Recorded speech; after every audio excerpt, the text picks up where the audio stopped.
So one of the types of widget that you can actually go ahead and use in Jotform is Language Picker Widget.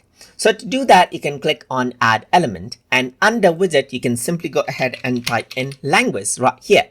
Then you can see the Language Picker. As I click on it, then what happens is that you can see that the various languages from around the world, you can see like there is option in it right here. You can go ahead and hide the default language as well, so it does not actually show that.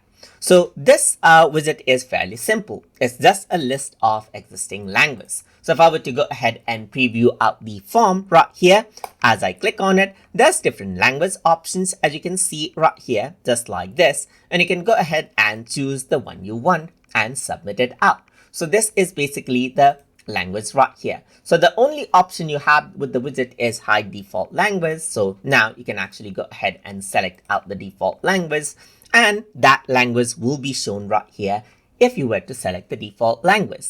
And that is basically how you can go ahead and utilize the Language Picker widget inside of Jotform.